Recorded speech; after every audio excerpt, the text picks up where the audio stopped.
और इस वक्त की बहुत बड़ी खबर एलओसी से है। भारत और पाकिस्तान के डीजीएमओ के बीच एलओसी के मौजूदा हालात पर बातचीत हुई है। यह बातचीत हॉटलाइन पर हुई है। इसमें दोनों देशों के बीच बॉर्डर पर शांति बनाए रखने पर सहमति बनी है। इसके साथ ही सभी समझौतों का सख्ती से पालन किए जाने को लेकर के भी सहमति बनी है। दोनों देशों ने हामी भरी है। इसके अलावा आधी रात से सीमा पर सीज फायर उल्लंघन नहीं करने पर भी दोनों देशों के बीच सहमति बनी है। तो यह बड़ी खबर है।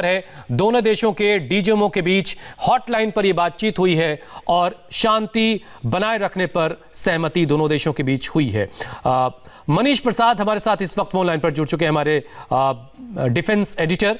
मनीष, डीजीएमओ लेवल की यह बातचीत हुई है, इसकी शुरुआत कैसे हुई है? क्योंकि लगातार हम देखते रहे कि पाकिस्तान से की तरफ से सीज फायर का उल्लंघन हुआ है, लेकिन अब दोनों देशों के डीजीएमओ के बीच ये बातचीत हुई, इसकी शुरुआत कैसे हुई?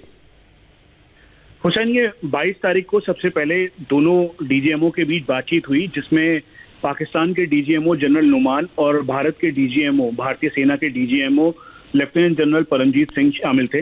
इन दोनों ने बातचीत की। खासतौर पे जो संवेदनशीलता थी वो लाइन ऑफ कंट्रोल पर, जो पाकिस्तान की तरफ से सिविल एरियाज को टारगेट करने की लगातार कोशिश थी, और साथ में जो इन्फिल्ट्रेशन करने के लिए पाकिस्तानी आर्मी सपोर्ट कर रही थी, दरअसल इसी को लेकर बातचीत की गई।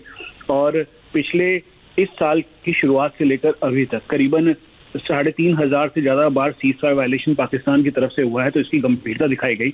और फिर उसके बाद 22 तारीख को ये तय हुआ कि 24 और 25 की इफेक्ट से, मतलब 24 और 25 के 12 बजे रात से लेकर अभी तक दोनों देश कॉन्टिन्यूस बेसिस पे बातचीत करेंगे, डीजीएमओ लेवल पे बातचीत करेंगे। सिविल एरियाज को जो टारगेट कर रहे हैं, दरअसल उसको बिल्कुल भी पाकिस्तान पीछे बैकफुट पे रहेगा, वो सिविल एरियाज को टारगेट नहीं करेगा। और लाइन ऑफ कंट्रोल के जो हालात हैं उस पे स्थिरता बढ़ती जाएगी, ताकि दोनों तरफ, चाहे भारत की तरफ हो या मतलब मनीष कागज पे ये सारी बातें तो होती हैं और फोन लाइन पर, हॉटलाइन पर जब बात होती है तो ये सारी बातें होती हैं, लेकिन जमीनी हालात क्या है? हम लगातार देखते हैं कि सीज फायर का उल्लंघन बार बार पाकिस्तान की तरफ से किया जाता है। तो ये जो बातचीत हुई है, ये रूटीन बातचीत का ही हिस्सा है या इसमें कुछ खास है? हुसैन, इससे पहले भी 2018 में ठीक इसी तरीके का ज्वाइंट स्टेटमेंट भारत और पाकिस्तान की तरफ से भारतीय सेना और पाकिस्तानी आर्मी के डीजीएमओ ने दिया था।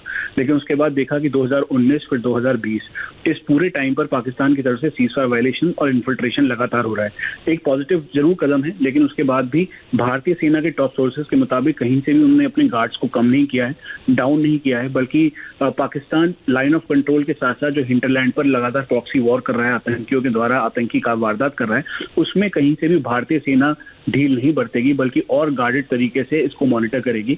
लेकिन लाइन ऑफ कंट्रोल पर दोनों डीजीएमओ की बातचीत अपने आप में बताती है कि ये एक, चलिए अच्छी बात है, एक अच्छी पहल जरूर है, लेकिन पाकिस्तान अपनी हरकतों से बाज नहीं आता है। लेकिन अगर सीमा पर